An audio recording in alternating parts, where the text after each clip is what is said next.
And we're live. Bit of technical issues, but after a shocking weekend, at least one good thing, I get to speak to you again, mate. How are you getting on, Dan?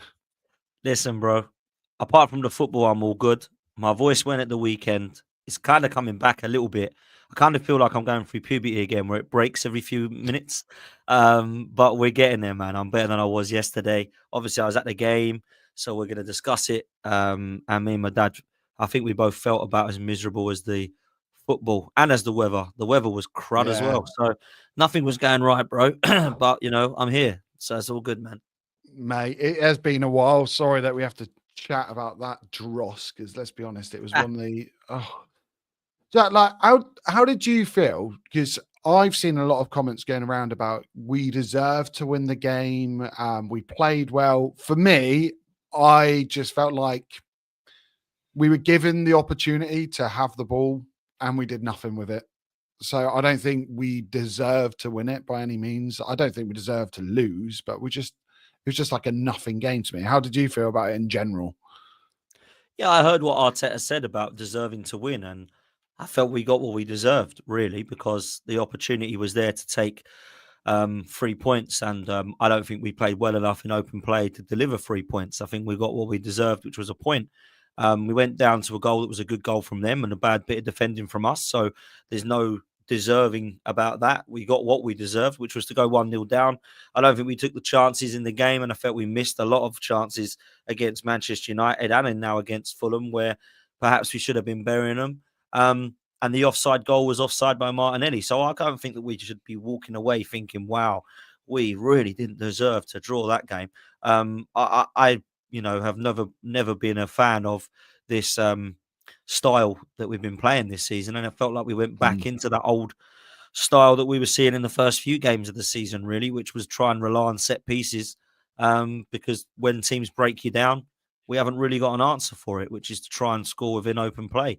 So that's what I would say to answer that, really. And people that do sometimes use the term, well, we didn't really deserve to draw that game, I think sometimes are just trying to find an excuse as to why we didn't win. And the excuse as to why we didn't win was there is no excuse. We weren't good enough on the day. And I don't think we've been good enough this year. I was just talking off air that when you're 15 games in and you've dropped in 7 so far, either by losing or drawing the games, that's nearly half of your games. You can't win a title like that. So as far as I'm concerned, bro, we got what we deserve, man. Yeah, I mean, that lineup for me, I think that said it all. I had a bad feeling before the game. I thought like you say, we've dropped far too many points this season. And Arteta seems to have this thing about seniority where he just defaults to it. He just goes, okay, who are the players who got the most experience? Who are the players who got, the years behind them? Let's put them in. And I just looked at the lineup. And I know it sounds stupid. I looked at the weather, saw Liverpool were getting postponed and thought something doesn't feel right. Like last year, they deserved to beat us. There's no two ways about it. They played a good game. We were not on our game and they deserved those 3 points. And I looked at this one. I thought, is this going to be, another bogey team? We used to have it with certain teams in the past. Used to have it against, teams like Stoke. Used to hate playing against them. Southampton was one. And I just didn't have a good feeling about it. What did you think when the lineup came out? Were you all right with Partey getting right back? Were you annoyed? Like, how did you feel at that time? So last season when we used to do it, and the season before, I used to hate it with a passion. But because of Thomas Partey's individual quality this season, it hasn't been too much of a evident issue. Every time I've seen him play there, I actually felt like he played all right. I thought he played quite well against Liverpool. When I've seen him drop in there at times, I thought he played okay. The problem I've got with it is that there was actually an opportunity for him not to do it. So when he's had to play at right back, I think, it's a bit frustrating he's out in the midfield, but bloody everyone's injured. But when there's opportunities or options for him to do something different by playing either Lewis Skelly or Kieran Tierney there, and he hasn't, I thought that was poor, So that was what I wasn't happy with it. The other thing I hated was one of our best players in the last 5 games has been Jurien Timber at right back. So to take your best player or one of your best players out there and to weaken your whole right-hand side and then not change it up still when you can identify that it's gone wrong, is poor. So I wasn't happy with that. Unlike you, I flip-flopped a bit from a few weeks ago where before we played Forest, I thought we're going to drop points against Forest, Sporting and Fulham, but I think we'll win the rest until the new year. And when we beat Forest and Sporting and we started to go back to the old style of Arsenal and free-flowing, I thought, oh, finally, now I'm quite confident that we can go on a run. And now that we've flipped back, I thought, why did I think we could beat Fulham? Because I thought we were going to draw that a few weeks ago. And now we're playing like that. That's why I thought we were going to draw it. So I was actually proven right. And that was why I identified Fulham as a slip-up, because I felt that if we played like this and they played in the low block and we had no answer to it, we'd have to rely on set pieces and we'd struggle to win the games, just like we did against Bournemouth, Newcastle, Inter Milan, Chelsea, and the list goes on, right? So I don't know why I was so shocked. I will say this, though. I did think that it was poor from more than just the team selection. I thought it was more individual performances and team collective performances that were poor, if I'm honest with you. There was only really players out there that can hold their heads up higher. So when Arsenal play like that, I'm never confident that we can beat them, bro. I just don't know what we're trying to do. It's like we haven't got an answer for it with our open play. So it's like, right, everyone lump yourself forward and see if we can get our heads on this then, because that is all we seem to do. And I don't think we should have been waiting 5 years spending this much money for that. That's not what that's not that. For me, that's a relying on set pieces is fine in the last 20 minutes of a game, not from minute 1 to 90. Let's everyone just lump up there, and we're all quite good at winning headers. So let's see if anyone can mark us up. It's poor, mate. Yeah, and it's not like we haven't identified these problems before. Do you know what I mean? Like pre-season, I was on your channel. We had that big chat, didn't we? There was me, you, Kenny. I think Gal was on there, and we just kept on saying, like, we've got problems. That left-hand side, we've known for so long that left-hand side is a huge problem. We bring in Marino, we bring in Calafiori to kind of help with it a little bit. Both, left footers, both kind of. Calafiori is a bit more dynamic, can drive through, can kind of cut inside if he wants. He can go on the outside. Calafiori's been injured constantly. We then get Marino in. He's injured from day one, and then we seem to like have this whole thing. I don't know what it is. I don't mind Rice in the 8. I'm not bothered. But for me, he's more of a 6, and he's not the type of player that. In terms of like an 8, he's not like a Yaya Toure who's going to pick up the ball and then hit it from 30 yards or cause problems with like certain, passes. He's more of a carrier of the ball. And I just look and think, we've got no left footers on that left-hand side. We've got, out of our new signings, none of them playing. Just to me, it just seemed bizarre. And when you can see it from early on in the game, why are we not changing it? Why is Arteta take so long to see everything that we're seeing? And I'm not saying I know more than Arteta. I know, a fraction. He's probably forgotten more about football than I'll ever know. But if we can see it, why is he not making the changes? Why is he making the same mistakes? And I don't know. For me, that was the biggest problem on that left-hand side with the lineup. I wasn't happy about it. Where do we go from here, though? That's the thing. Yeah. Do you see us winning our next game? Who have we got? We got midweek. We got Monaco, big game, Champions League, and that might be our best route of winning a trophy. Which is a bit mad to say that now the Champions League is getting to be our biggest thing. And I thought that would be the one that we'd struggle most in. We've struggled in Europe with Arteta. We've struggled away, especially. Like, do you think there'll be big changes for that? Would you change the lineup? Do you change like the formation? Like, do we stick the same? What do you reckon, mate? Yeah, I'd change it from Fulham, that's for sure. And our left-hand side at the moment is really worrying now because it's been quite bad for some time. And we're 5 years into a project that we thought was supposed to be looking to complete the departments of our side. And I kind of can't help but think that we haven't really completed one department yet, let alone all of them in 5 years. We're still not sure on our left-hand side. We're still not sure in our trio in midfield. We're still not too sure that Havertz is the guy up top that we want.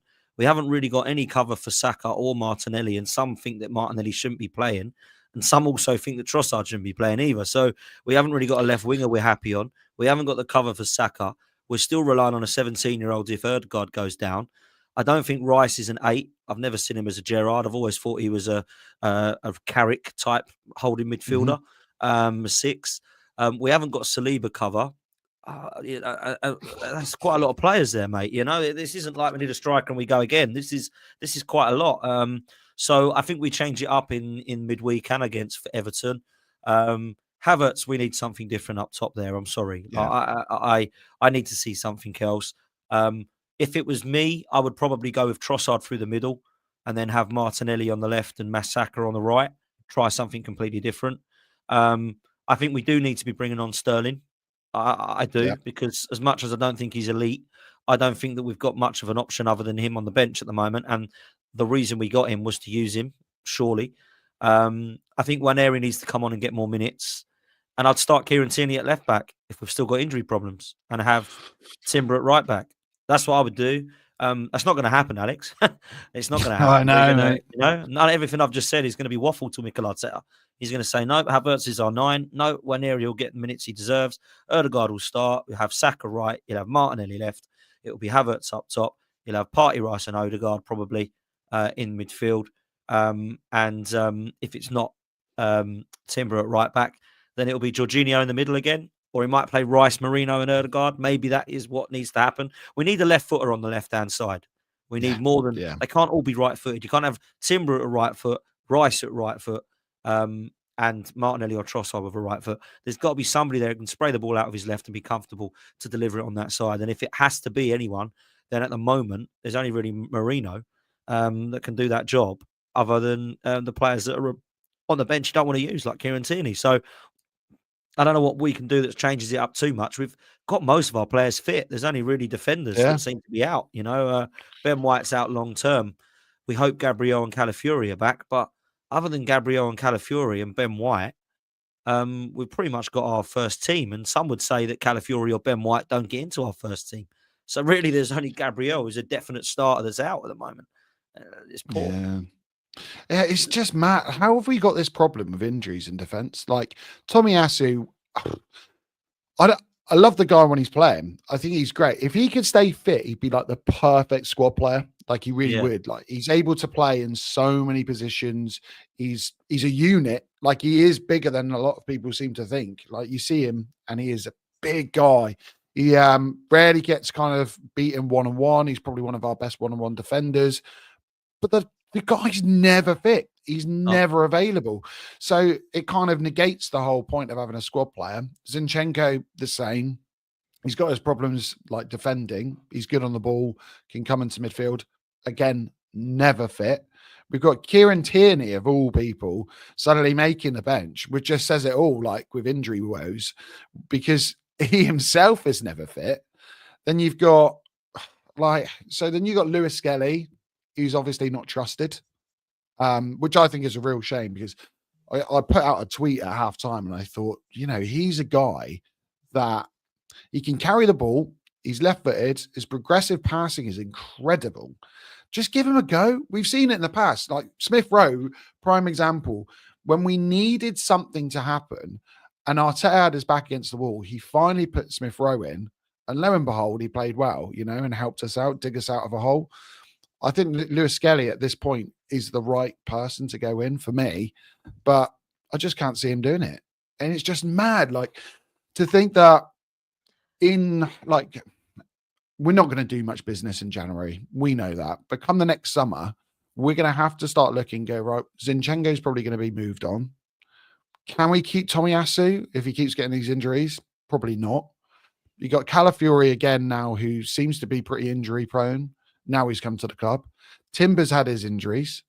You've then got Ben White. He's out now for a prolonged time. See how his surgery goes, because that's all a bit cloak and daggers. No one really knows what quite is going on there. Like, why did he not have it in the summer? Probably because Timber was injured himself. And then you've got Kivior, who's not the greatest kind of at left back or left centre back. I don't want to dig him out, because let's be honest, he's not like first choice. He's not even second choice or third choice probably. But we're going to have to go in again for another defender in the summer. We're going to have to go in for yet another goalkeeper, because the club got rid of Ramsdale and got in Neto, who's cup tied. So, we're looking at these type of players before we even address the problem that we're talking about every bloody summer, which is a striker, a touchline winger, and probably someone to take over from Partey and Jorginho in the long term, because they're both, well, they're not getting any younger, are they? So it's like Groundhog Day. And this is the problem, because maybe me and you are a bit longer in the tooth. You know, we've seen the club win a premiership. We know what that takes. But for me, it's just like PTSD of, I've seen us get close, and I've seen us disappear. I've seen us get close and not do the business that's needed and disappear again. Like, it won't be long before we have the horrible, the contract talks overhanging Saliba. This week, was it Real Madrid talking about Gabriel as well? Saka is not gonna, as much as he loves Arsenal, he'll want to go somewhere with his career and win things. Like, I know it might be a bit like, woe is me, and the world is imploding from getting a draw against Fulham. But long term, I do worry that now we've got Chelsea who are overtaking us. Man City won't stand still for long. Rodri will come back, world player of the year. They've got funds. Even if they haven't got funds, they'll still work out something. It's just so depressing after a summer of such positivity. But there we go. Like, where are you, like on a personal kind of point of view, where are you sat with the manager, with the squad right now? Like, who do you kind of blame out of the squad itself for where we are, the manager and the ownership? Like, do you kind of see it as equal blame for us not kind of living up to expectations so far, or like, who are you?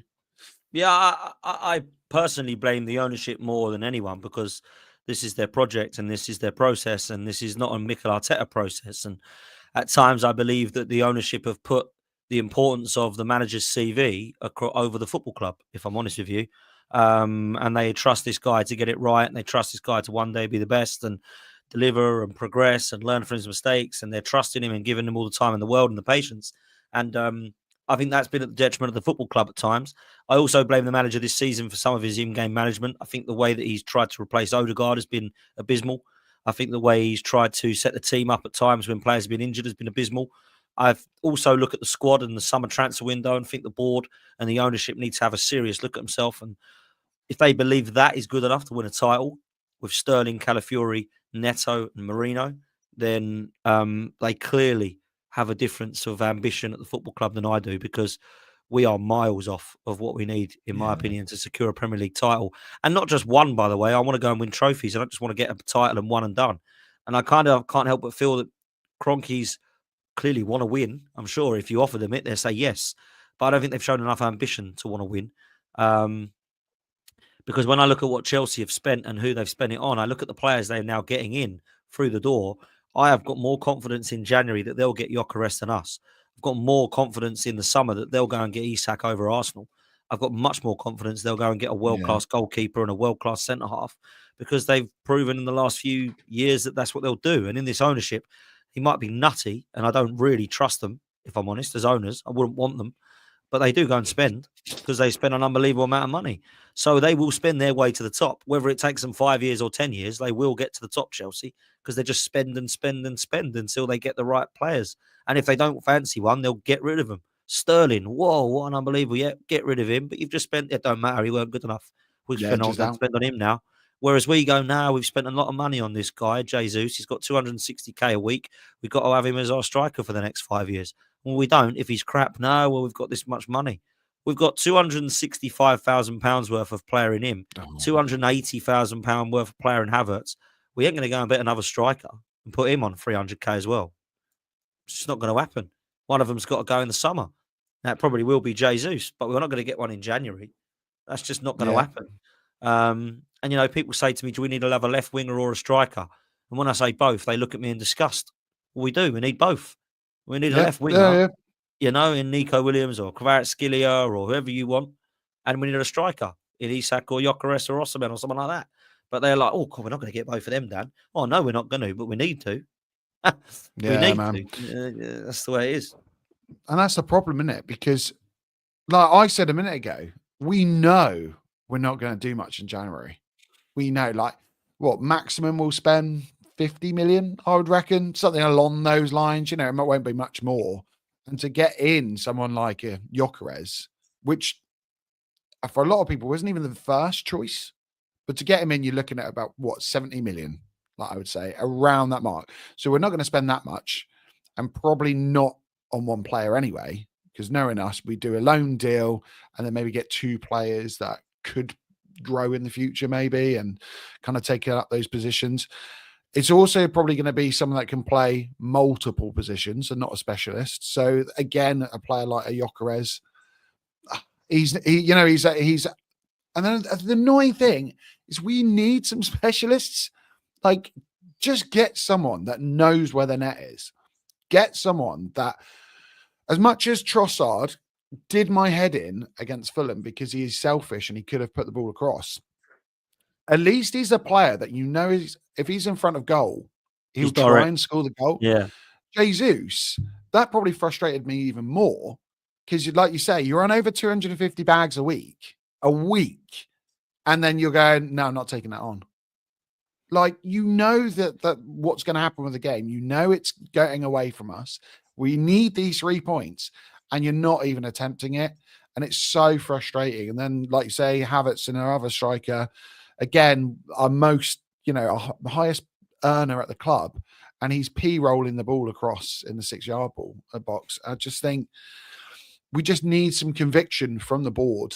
We need some conviction from the manager, and we need some conviction from the players, and it just kind of filters down. It's a huge problem. So yeah, Ryan's saying here it'll be a loan in January, and that's the reason I don't think it will be is because Sterling or Neto has to go if we want to loan. You can only loan 2 players, so we can't loan anyone in January. So if you want to loan in January, then you're going to have to get rid of Sterling or Neto. Maybe we will, but I don't know that we will do that.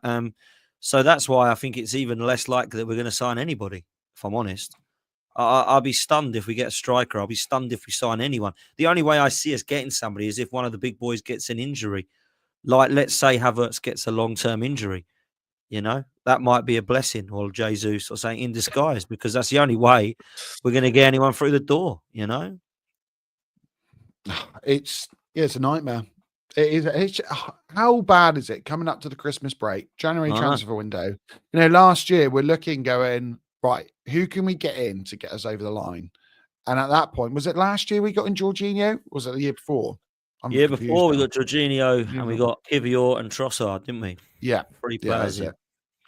And it's not that big move that even gives the fans a lift. Because I feel like from us, we're 2 guys that, talk Arsenal constantly. We're not the only ones that can be feeling this way. We can't be. So surely you need to kind of almost go out and set a precedence to the other teams in the league. This is us. We're going out. The league's not over.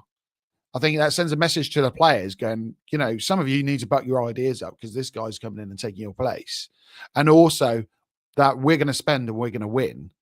And he'll get the Emirates rocking. That first game after a big player comes in, we know what it's like. I remember when Ozil came in and the place was electric. And we need something to get us going, unfortunately. And it doesn't seem like maybe the ownership are going to do that. It's not all doom and gloom though, because, Tottenham lost again. So, we can take a little bit of a note from them. City aren't doing amazing. They're falling off. I'm sure they'll come back. Do you think Liverpool drop some points between now and the January transfer window, now and Christmas, or are they going to just keep steamrolling and keep carrying on, mate? So I think everybody will drop points, but that's the problem. Everybody means we will. So when people say to me, do you think Liverpool and Chelsea and City will still struggle to continue to be as consistent as they have been? Will City come back? Will Chelsea remain that team that might be the unexpected team that are in a title race? Will Liverpool keep winning? I think the answer to that is absolutely no. They will drop points, because if they don't, they're going to finish like Centurions, both of them, right? So they're definitely going to drop points. The problem is, bruv, we've already seen this weekend we're going to drop more points as well. And I think we had to remain consistent till January, February time. if we wanted to be in a title race come sort of May, which I don't know that we will, if I'm honest. I think we could get to May, and the way things are, we could find ourselves 12, 15 points off if this continues. So something has to change at Arsenal big time. I don't really look, bro, at, oh my God, look, Liverpool are 6 points ahead and Chelsea are now ahead of us. And oh my God, City are only a couple behind. They've been bad. Well, I look at what Arsenal are doing, and my eye test doesn't lie to me. We aren't playing well enough to win a title. You can't play 15 games and then drop in 7 already. You can't do that. You know, we've dropped way too many points already so far to be a title challenging side. Now, the good thing is nobody is flying ahead of it. Even Liverpool, you know, still only being 6 points ahead of us, 4 points ahead of Chelsea. I know they've got a game in hand. Is crazy, really, because you know, I don't think anyone's been particularly great this season, and I still remain that I don't think Liverpool have been outstanding. I think they've been good. No. In fact, I think they've been good. They've been really good in certain games, but I haven't looked at their play and thought, God, no one's beating them. They look unbelievable. I haven't done that once. I've looked at Liverpool and thought, oh, blimey, they've won. Like, fair play. It's relaxed and looks good.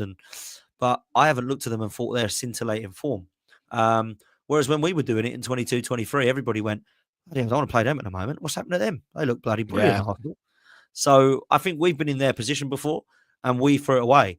The big question is if Liverpool are going to do it, it will be an even bigger bottle job than when we did it, because they really need to go and win the title now.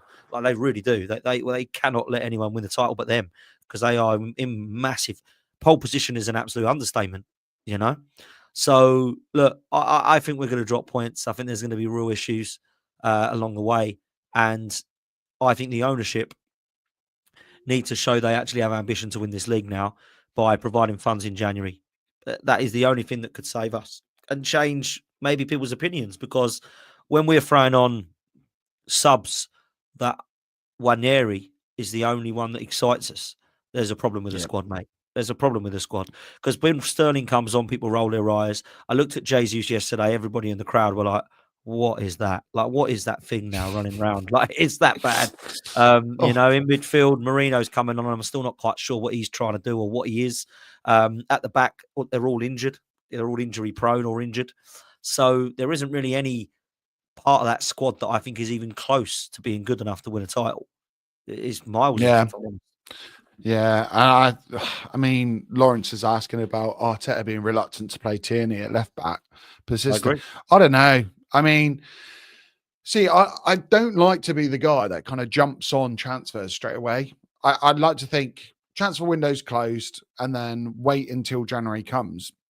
But you can't escape it right now, because if we bought properly, part of this question would be answered. I just don't think we've addressed the problems properly. And I think Arteta just looks at seniority.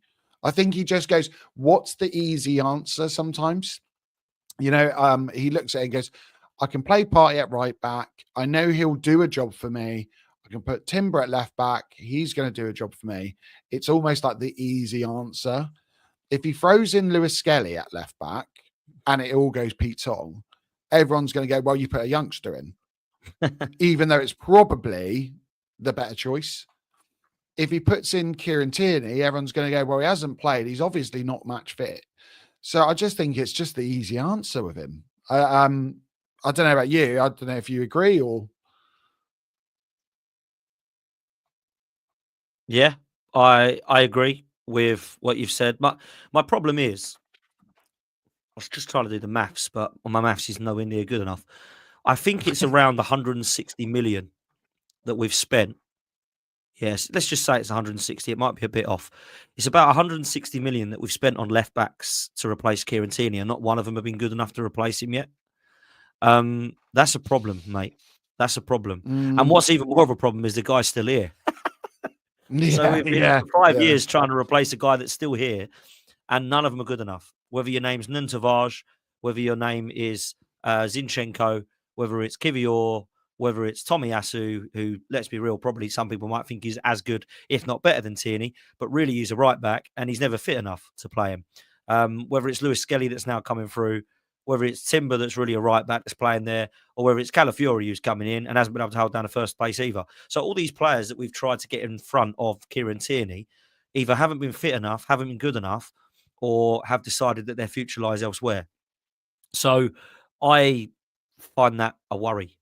Yeah. We've taken probably a similar amount in goalkeepers since we've got rid of Martinez, and I don't think any of them are levels above Emi Martinez. And I'm still waiting for someone to come in and score the goals that Aubameyang used to.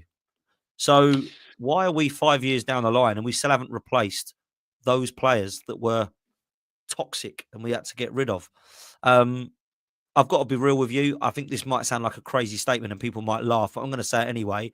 I look at the stats and the goals and the creativity and the assists of Nicolas Pepe, and I'd love someone like that now to come in and give Saka some cover, because Sterling can't do those numbers, and neither can Reece Nelson, and neither could who else did we have on there? I'm trying to think who actually come on that was actually over there. Willian has been over there. Who else has been covering Saka? So I can't look at anybody. Fabio Vieira was another one. And Nketiah at times. Eddie Nketiah. Jesus. I'm struggling. Yeah. I'm really struggling. So it's not been good. Yeah, I mean, it's not easy. It's not easy to cover Saka. And if you look at like the top players in world football, none of them really get rest, and most of them are always available, because like availability is one of the biggest abilities, isn't it? Let's be honest. But I do know. I mean, I wasn't upset when he left, but it did always annoy me and kind of grate with me when people said like he was a major flop. Because if you look at how many goals and assists he had, he wasn't bad.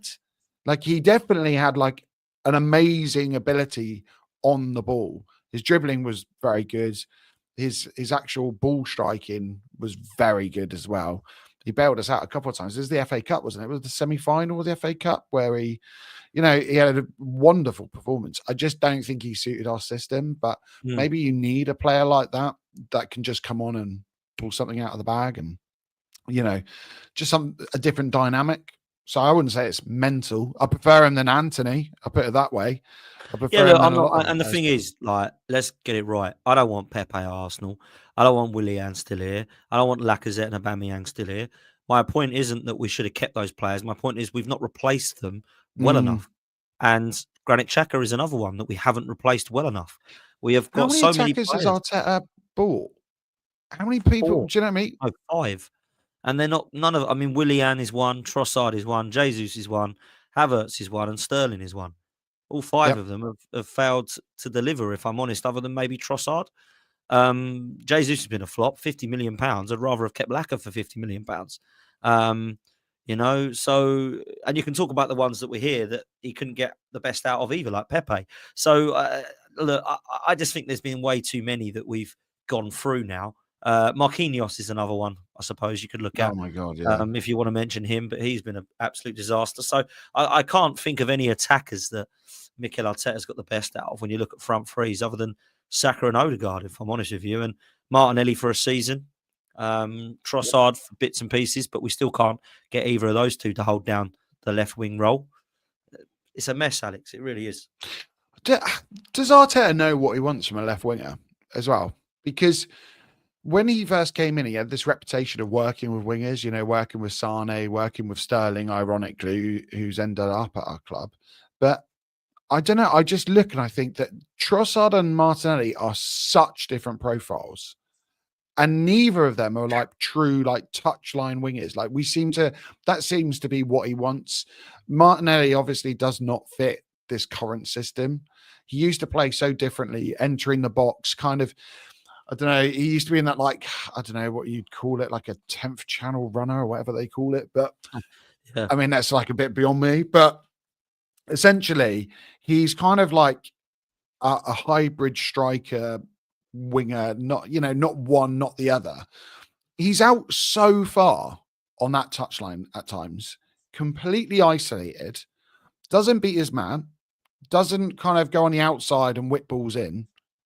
And I just look and I think, if he can't do it, then what are we asking Trossard to do it for at times? Like, I don't know, the recruitment, and it doesn't help that now we've got Edu leaving. who I think he did a good job. He didn't do a great job. We're better off than when he first came in, but we're now going into a transfer window. We don't have a director that's kind of got this long-term vision. Like, does Arteta really know? Does the club really know what they want there? Because Nico Williams was the player that we were linked to, a player that I would have loved at the club. But even him, I'm starting to look and go, would he fit the system? Like maybe a Rafa Leao, like coming in, he seems to be someone that would, physically imposing, likes to stay out there, likes to carry the ball. But we just, I don't know. It's just worrying, mate. I don't know who we get in. I don't know if they surely they have a list, but that left wing option, it doesn't seem like we actually know. Are you doing some maths there, mate? Yeah, I'm just making sure my maths was correct, and it was correct. It's actually 150 million euros. There we go. Again, mate. So there we go. I was making sure. I hate being wrong and stuff, so I didn't want to do that because otherwise, what will happen is I'll get clipped up. Oh, Dan Potts was wrong. He said it was 160 million. It was actually 150 million or something like that. So I was just making sure I was right. Look, left wing is clearly an issue because we were linked with Mudryk, and we were linked with Nico Williams. So he clearly wants a different style winger. I don't think he's happy with Martinelli or Trossard. A lot of people haven't mentioned this, but I would actually not be surprised if Trossard left. I really wouldn't. He's been offered a new contract, I believe, but there's been no talks about him signing it. Trossard don't look happy to me, mate. I think he wants to play, and he's not playing. When he scores, he's doing celebrations like that. So I'm trying. I should be playing, but I'm not. He doesn't look very happy. I mean, he's quite a character anyway, and he's a not very happy character anyway, is he? When you see him warming up, he's just moping around. But I just wouldn't be surprised if he left. Saudi Arabia are interested in him. He's touching 30. I think he's got an opportunity to have one big move in him left somewhere, whether it's in the Champions League club or whether it's to go and earn a lot of money.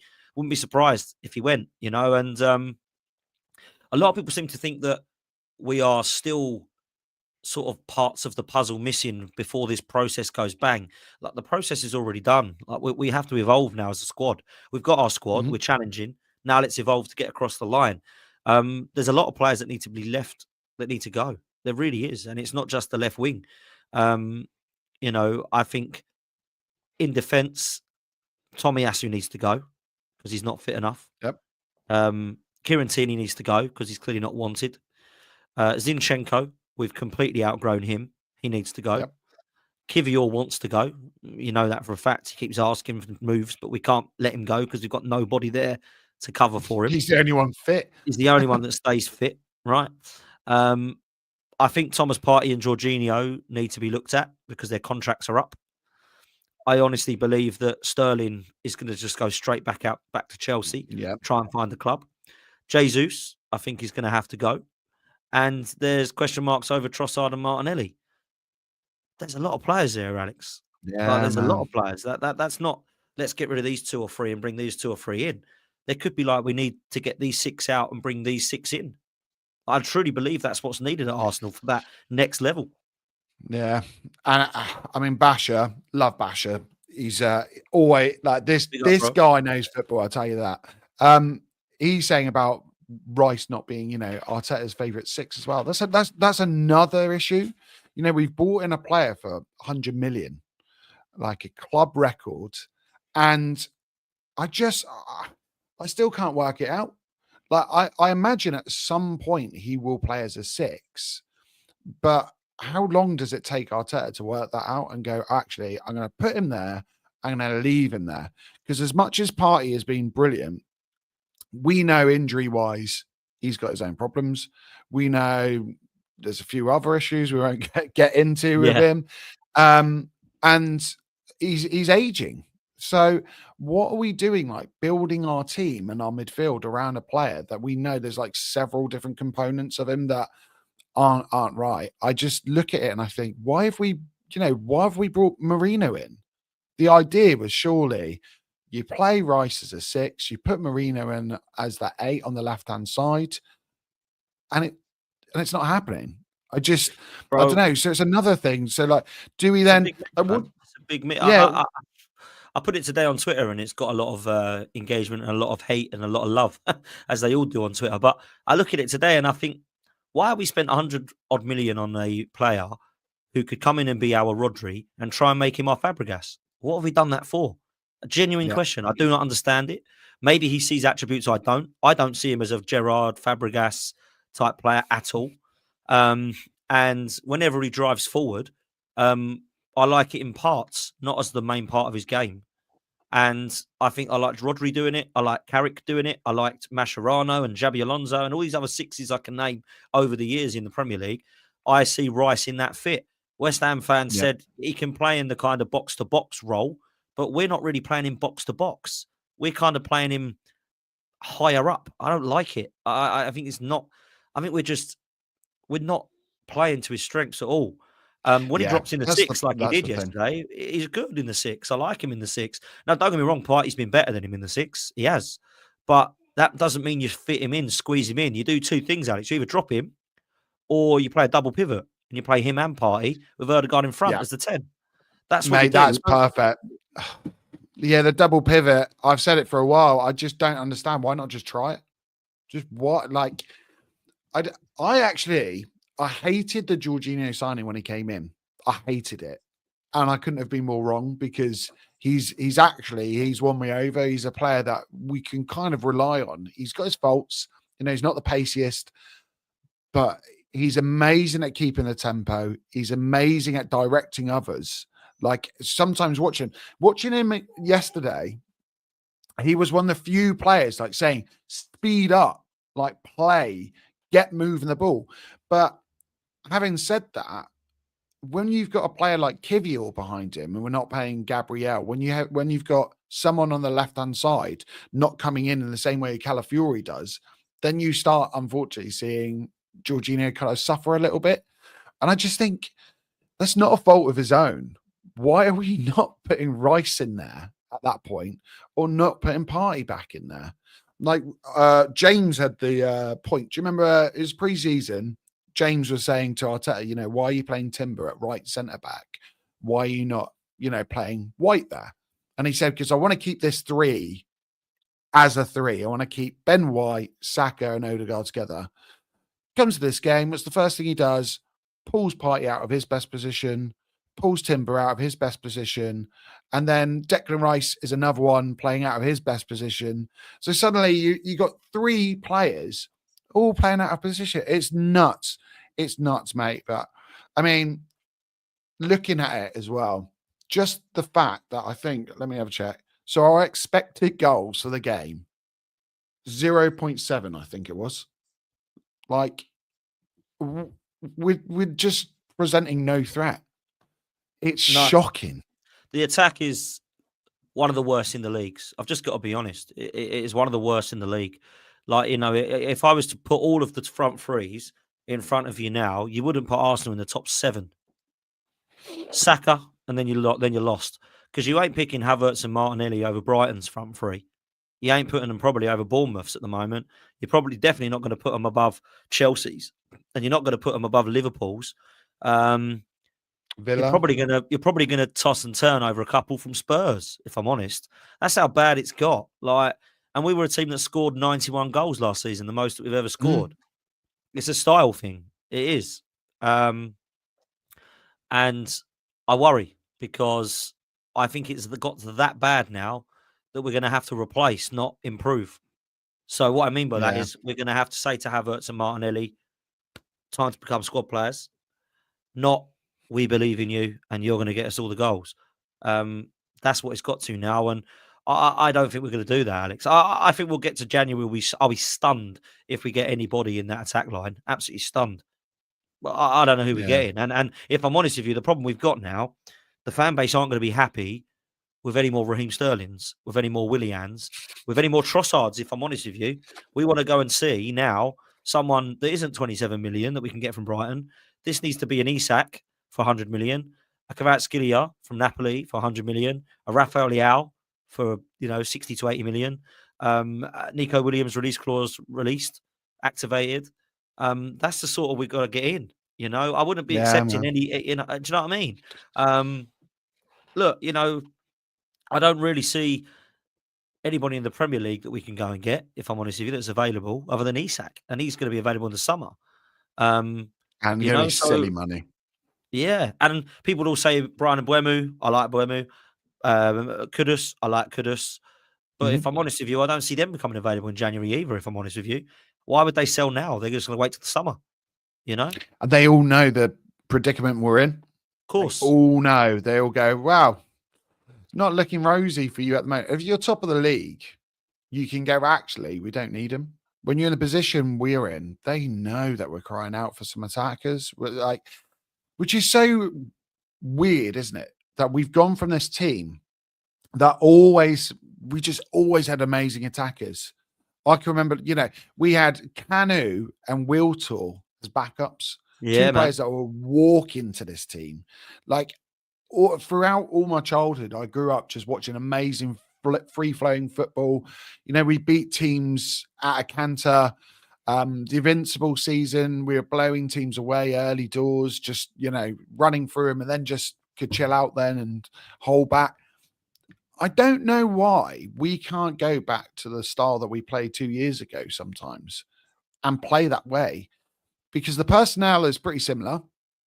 Um, I would say, we do have a better squad, really, but I just don't understand why Arteta just neglects it. He just decides, if I was going to bet on him signing a player, I can imagine he would prefer to buy a player that saves us 2 goals a season rather than buying a player that gets us 5 goals a season extra. Do you know what I mean? I imagine him going, yeah, let's get this player in. He's going to shore things up. He's going to make us a little bit more, stable at the back. Or I just can't see him, and I can't see him buying a Maverick player like Osman. I said it in the summer. He would have been the perfect player. Like yesterday, those half space crosses from Saka, he's the perfect player to come in, and he would have put some of those away. But I don't know if Arteta would handle him or even consider handling a player like him, because we know he'll go in the press, he'll say how it is, he'll tell other players if they're not pulling their weight or if he doesn't think they are. Um, I'm all for harmony in the squad, but I do think sometimes you need someone like that.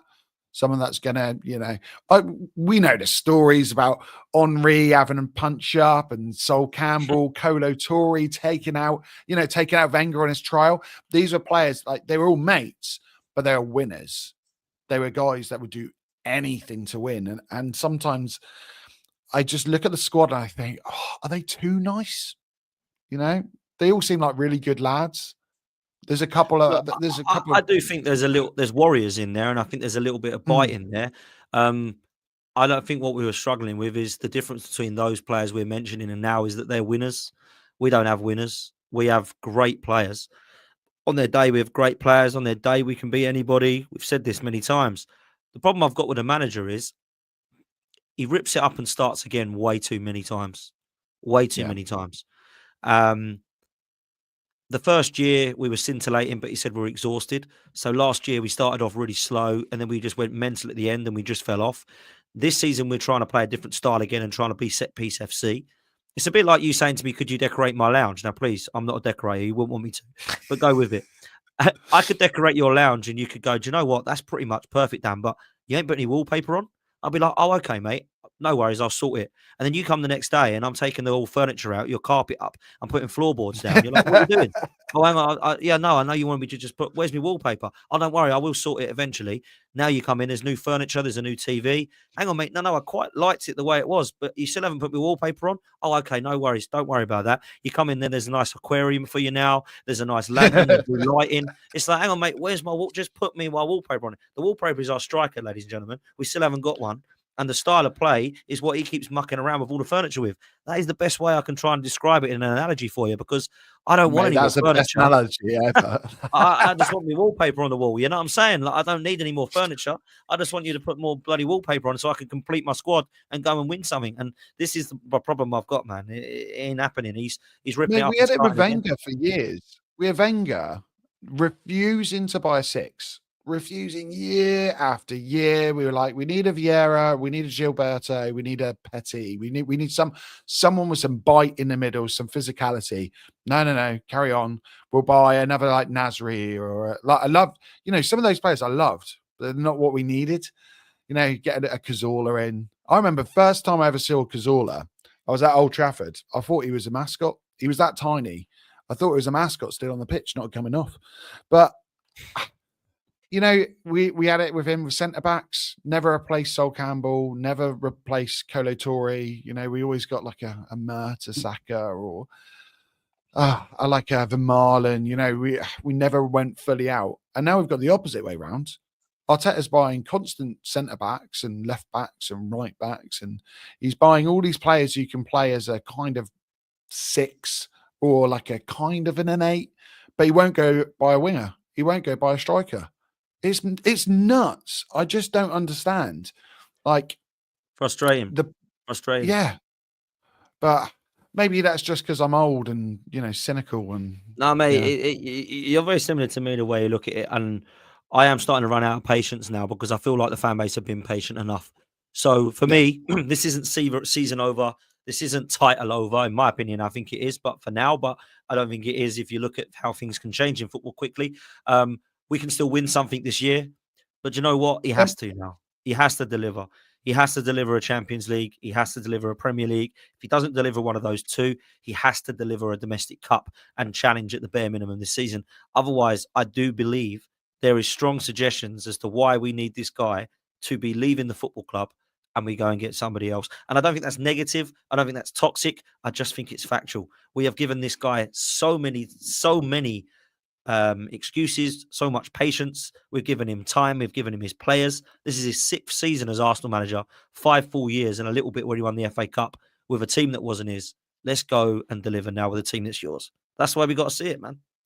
Yeah, I'm call me a flip flop. I go back and forth with it. Like I hate that term. When people say, "Oh, you're a flip flop. You're this. You're that." Football is like a game of emotions. Yeah, I wish I change could. your opinion. I wish I could withdraw myself because I'm much better doing it with other clubs because I'm not emotionally invested. So it's that, I can look at it tactically. I can look and go, okay, that's what you're missing. That manager needs to stay because he's doing a good job. That manager needs to go. Arsenal's different matter. I go back and forth, and I think I look at Wenger's last 5 years. I look at Arteta's first 5 years, and I go, well, really, Wenger achieved more. Yeah. And then I go, well, Arteta has proved himself more in the league, though, because we fell off completely. We were nowhere near challenging. And that was one of my biggest concerns. Then you go, well, Wenger, had all this experience. He had this huge name in football. Arteta is his first ever tenure, and he's got no name. No one, what players go, ooh, Arteta, that's where I want to go. And he maybe slowly building that up. It's so hard. I just think come the end of the season, we're going to have a look at if he's won any trophies or not and where we finish.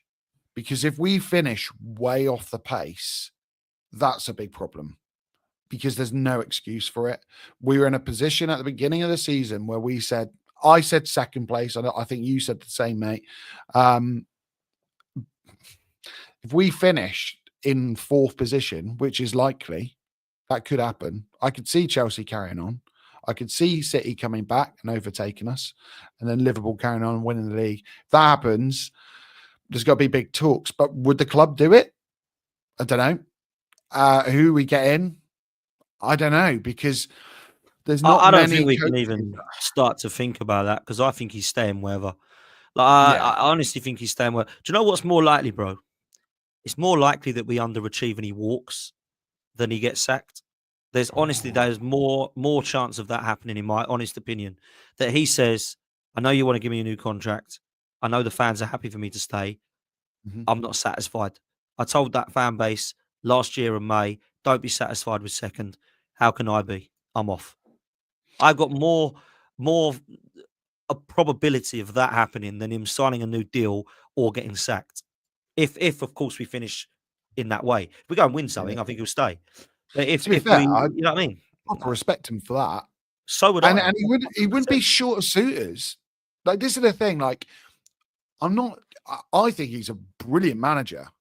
I just think the club is only as good as the sum of its parts, and we've got problems in that squad with injuries. We've got problems with that squad on the left hand side. We've got no director, and apparently there is a big problem between Edu and Arteta, and Edu and the board, and the direction of the club. We got rid of all of our scouting unit. We got rid of Gunnosaurus Rex at one point. We're falling out with him. The owners, I think they've spent good money, but they're only spending our money. It's not like they're investing, and this is the difference. They're not investing a load of their own money and coming out like Abramovich did, when he first came in. No, I think exactly. Turkish, this is a brilliant quote from Turkish this week. He said, our support is their custom. And we've got to remember that. Everything we put in, that's going in their pocket. That's the whole point of this for them. They're not going out to try and win this. They're not going balls to the wall to do it. So if Arteta left, I could see a Barcelona going, do you want to come along? Yeah, or a PSG. He will get a job Do you wanna come because there's a along? lot of hype around him. He'll get a job. There's a lot of Yeah. PR and hype around him. He's learnt off Pep. He's taken a team from nowhere to challenging. There's a lot of people that would like that.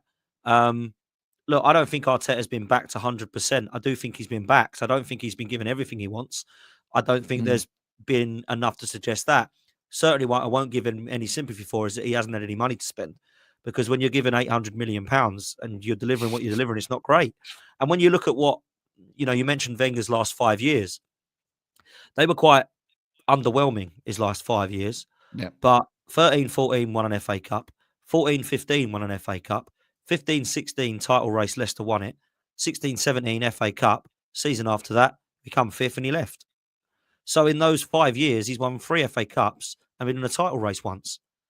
This guy's won, in the last 5 years, 1 FA Cup and has underachieved in everything else, 2 title races. Yeah. So really, you would look at the last 5 years of Wenger and think, those 5 years, we were hounding a manager out. This 5 years, we've been saying, give this guy more time. Yeah. And then those same fans call people flip-flops. Well, they flip-flop themselves. Yeah. And it's a nuanced conversation, isn't it? Because at the same time, Arteta's going against one of the best managers of all time, with one of the best squads of all time, with their own rule set. Let's put it that way. They're not playing by the same rules, unlimited money. We said earlier, Kai Havertz. Kai Havertz has been brought in. We all know Arteta's got to play him. He has to. You can't just drop him all the time. We can't buy in Declan Rice and then drop him. Look at Grealish. You spend all that money in Grealish and then you go, actually, I need a Doku. Oh, actually, now I need a Savio. There's still, upgrading on those positions. When we're not in that same territory, we can't Darwin do that. Nunez, mate. So it's Darwin Nunez is man. one. Yeah. So we don't play by the same rules as everyone else, but even still, I do think there were a couple of decisions last year where we did this whole thing with seniority, and maybe we could have got across the line if we sorted that out. But it's going to be an interesting, next couple of months, because we have to get to January now and win our games. We have to. We've got to win convincingly against Monaco, put ourselves further in that top 8, is it now, in the new format? Yeah. And we've got to just have that done so we can get past that, get to the January transfer window, make a move for someone big if we can, and then go again. I don't think we're not out of the title. I don't think we'll win it. The chances are very slim now, but we're not out of it until we're properly out of it. I don't think Liverpool being that good. I think they're, to be fair, look at the stats. They're about the same as they were last year. They are, they're they look like a team that would finish third.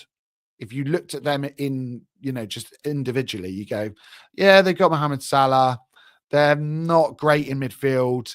The other attackers, they're all right. Jota never stays fit. Darwin Nunez isn't much. What's the left winger they got from Portugal called? I Diaz. can't think what he's called. Yeah, Diaz. He's all right. He's good on his day. Centre backs like Kanate always gets injured. I think Robertson's past it. They're all right, but they're not a team that scares me.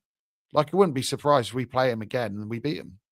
Like, it really wouldn't surprise me. It wouldn't surprise me if Spurs go on and beat them in their next match and then go, lose the next 10 games like they usually do. But like this league in general, I think the quality is just low this season. It's shocking, mate. Like, being brought up in the football that we saw, and then I look at this and I just go, it's a pretty bad indictment of where the Premier League is right now. I think it's not great. It's not great. But there we go. There's our therapy over, mate. It's good therapy, mate. It's good therapy, man. It really is. And yeah, I think sometimes you look at it a little bit negatively at times when we're going through bad spells, and then you're positive when things are going great. I think that's football. But when you can try and look at it generically, there are problems at the moment, and he's got to try and fix them. Sorry about my dog sneezing in the back here. No, I love it, man. That, I love it. Your dog's cool, man. You just every video. Oh yeah, yeah. I think she wants to jump up. To be honest, before we go, let's be a bit more positive. This might not end up positive, actually. Prediction for the next match, mate. Are we winning? I actually think we'll beat Monaco. Look, cheers, mate. I do think we're in a position where we have to. I think we win the next 2 Champions League games, and I think we'll go through into the top 8. I know that we've got 3. We've got Girona as well, but I think the first 2 that we win will probably be enough. But hopefully we win all 3, and it will be enough. I'll go 2-0 Arsenal. I'll go 2-0. Nice. Do you reckon? Do we play the lineup you said? Do we shift about the front 3? Play Trossard up? No, top? I think we'll probably have Gabriel, Calafiori, either both or one of them back. And I think the back line might be a bit different. Party back in midfield, and I think we'll be better for that. Timber back at right back. That's what I want to see, man. I need to see that. So that's what I'll go with. And yeah, we'll be back to Arsenal that we want to watch. And yeah, clean sheet, 2-0.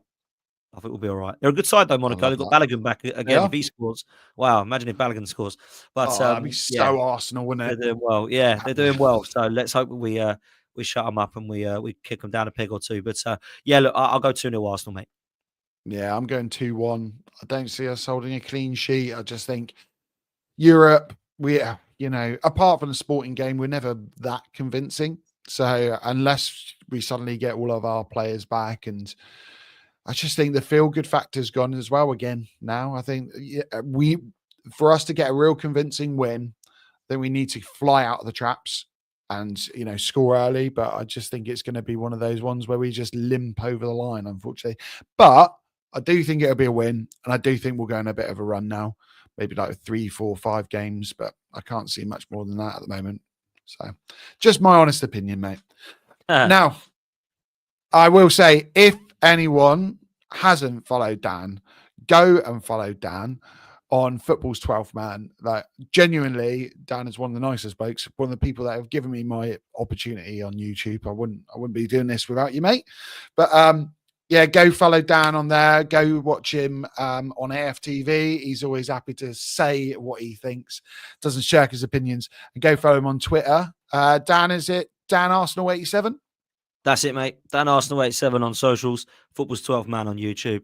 Be live later tonight at 8 p.m. Thanks as always, mate. I'm sure I'll have a little chat with you soon. Next time, I'll be a little bit more positive as well. Well, let's hope so. If we win, we'll be more positive, won't we? That's what it is.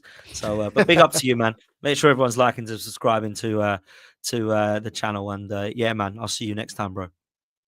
Thanks, mate. Catch you all in the next one. Cheers now.